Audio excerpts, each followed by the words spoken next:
really what it amounts to is feeling your way along rather than thinking your way along. What it really is about, it's about understanding that the creative process is ask, which is the first step, which contrast helps you to do, but ask and launching the rocket, that's the first step, but your inner being then getting hold of the rocket and focused, that's step 2. You ask and it is given. Step 1, step 2. But then step 3 is you stop observing, which holds you in the asking. You can't ask and allow at the same time. So this whole conversation today is an in-depth master course in understanding the difference between step 1, step 2, step 3, which you've been talking about for a long, long time, but you haven't been feeling your way there because you are step 1ers. And step 1's a good thing. Just don't stay stuck in step 1, because step 1 is where your questions come from. It's where your asking comes from. It's also where your defensiveness comes from, your comparison comes from, your justification comes from, your needing to explain yourself into oblivion comes from, your wanting to be understood, you're wanting to shake people. I've given you 10 million words and you still don't get me. Well, that's because it doesn't happen that way. It's where you're aware of wholeness, aware of connection, aware of blending, aware of vortex, aware of the reason for the vortex. In other words, awareness of how it works and what it's about. That will put you in a vibrational frequency where what matches your vibrational frequency will come to you. And really, friends, that's the only thing you want to get you, isn't it? You get what we're getting at? Let's not get so far out into the airy-fairy that you can't connect with it on a day-to-day basis. So what does it come back to? I live in a physical world and I'm a physical creator, but I'm doing it all with energy, which is different than the way I thought it was. I thought it was with action and words and hammers and nails, and it's not. It's about deciding and pointing and feeling what that's like, and then letting the laws of the universe gather up the cooperative components that will turn all of those thoughts to things, and I will know it when I see it. And that's hard for humans. We love you so much. It's hard for you to let go of the way you've been justifying your existence. Do you know what you're most mad about if you're mad? And most of you are. What you're most mad about is that people don't get how hard you're working. People just don't understand the price you're paying. So it makes whiners out of you. It makes explainers out of you. You just work so hard to try to describe a deservability that already exists. Trying to explain why you deserve, you say. Can you feel how, if just for a little while, just give it a day or 2 or 3, you could give up comparing yourself to anybody else and just pretend like Abraham's right. And that there is an energy showering down around everyone, and that everyone gets to receive it and utilize it in whatever way they are choosing. And that what most people are mad about is that they are not pointing the energy toward what they really care about because they didn't know that's how it worked. Most people are pointing most of their attention toward problems and protests and things that they don't want. And so there's this feeling within them of unfulfillment that would go away in a moment if you could just stop comparing yourself to anybody else, feel the energy raining down, and then you just awareness it into what you want. Somebody said to Esther, "What do you do?" And Esther said, "I'm a pointer." They said, "Oh." And Esther thought, that was easier than I thought it was going to be. A pointer. They didn't say, "What do you mean?" They had no idea. They just thought she was a crazy person. But if they had asked, she would have said, "I just point, and I don't explain very much anymore. I don't defend. At least I'm wanting to do less and less of that. I'm a pointer." And the cooperative universe says, "Okay, where do you want it and when do you want it? What do you want and where do you want it and when do you want it?" If you don't know the answers to those things, then just think about why you want it. Why do you want it? I want it because it would be fun. That's a big enough reason. Well, what is it that you want? Well, I'm not clear about that. Then just keep thinking about why. I want to have fun. I want to be clear. I want to feel good. I want to be excited about life. These are the whys. Well, what exactly is it that you want? Well, if you're not clear, then don't try to explain it. Don't just make stuff up. It gets in the way. Just keep talking about why you want it, why you want it. And pretty soon, you'll be able to describe more clearly what it is you want. Fun people to play with. Great places to go. Good food to eat. Lovely things to look at. New ideas popping into my mind. An eagerness for life.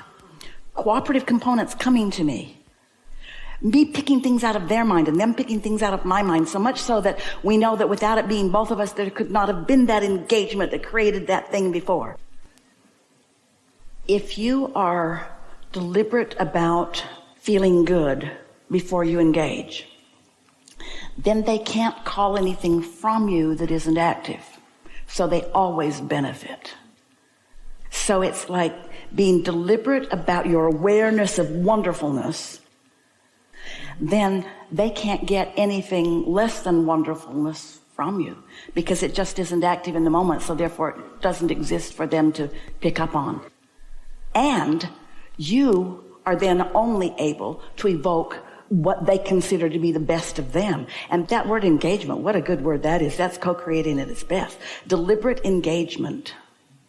That's why a gathering like this feels good, because mostly on the same wavelength and reaching for that which is more. But you can find it anywhere you look for it. Co-creating at its very best. More. So now, why and what have become more clear. Who? Why do you want it? Why do you want it? What is it that you want? Engagement. Engagement with what? Things that match what I'm offering vibrationally. What are you offering vibrationally? Only things that feel good. Why? Because I like to feel good. See how it comes back around to being very, very simple? So what do I want? I want to feel good. Why do I want it? I want to feel good. What is it I want? Engagement that feels good. Who do I want it with? I don't know. I think the law of attraction should figure that out, because the law of attraction, my inner being, everybody knows it's in my vortex. All the details are in there. What I really like, what rings my bells, what makes me laugh, what makes me have fun, what interests me, it is already known. I don't have to explain it. That's observing too much. That's too much in the observing part of it. I'm going to awareness it in. I'm going to sniff it out. I'm going to feel myself. And then all of a sudden, in a day or two or today or right away, it doesn't matter how far, it might be on the television, it might come into your phone, some way, somehow, something that will come to you that is engagement that feels so great. And you say, there, that's it. That's it. That's it. That's it. That's it. That's just what I was talking about. That's it. That's it. Connect those dots. Revel in that. Feel it. Don't try to explain it to people that could care less. Don't try to make people understand your weirdness. You're too far out there. You are way too far out there. They're not going to get you. They're going to worry about you. You're not supposed to know about energy. You're not supposed to be the master of the universe. You're supposed to struggle and point your canoe upstream and explain stuff to people. That's what most of them want from you. Be more humble and afraid. Be very afraid. And so, before you know it, you've just got your confidence back. You've got your zest for life back. And when you click into that, and you have been clicking in there in various degrees all this time that we've been together, haven't you? And now what's going to happen is, just because of this resonance that you've been feeling, as we have been engaging together, and don't one of you for 1 minute exclude yourself from the engagement, because you are 100% of you engaged. You're engaged here. This is something that we are co-creating together. You're in on this, which means you're going to have some obvious dots to connect pretty soon. And when they come, no matter what they are, don't try to explain it to others. Just revel in it and acknowledge the cleverness of your awarenessing that then turned some thoughts to things. But you made the jump. It's like quantum leap. Only it wasn't a quantum leap because there's no such thing really as a quantum leap. Because if it doesn't connect, it doesn't connect. And so you got some stuff there. There aren't enough words to quite put it there. But interestingly, you got it even though there aren't enough words to put it there. Did you feel that you got it? You have a greater awareness. We know you do. You have to. We felt it happen within the room. We felt you shift. You have a greater awareness of your power right now than you did before. And of the perfection of the law of attraction, which is inherent in every physics law, in every mathematical equation. It's inherent in everything. Everything that is biological, everything that is everything. This vibrational matching is what it's all about. And so when you really get the notion that you are an extension of source energy who has awareness of you, awareness, not just awareness of who you were before you came into this body, but who you are because you've been in this body and what you've asked for since. Awareness of that vibrational expansion of you, who understands you so completely and isn't at odds with where you are, just understands where you are in relationship with what you're becoming.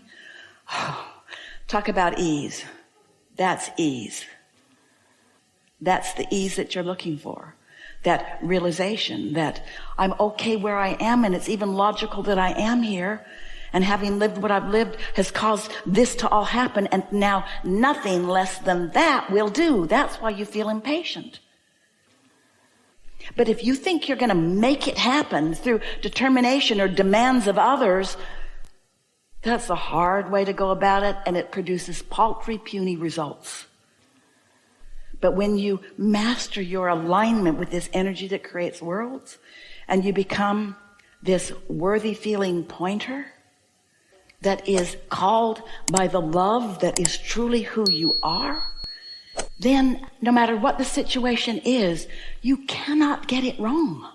You can't miss it. Sometimes people worry as they listen to us, Abraham, you teach selfishness. We sure do.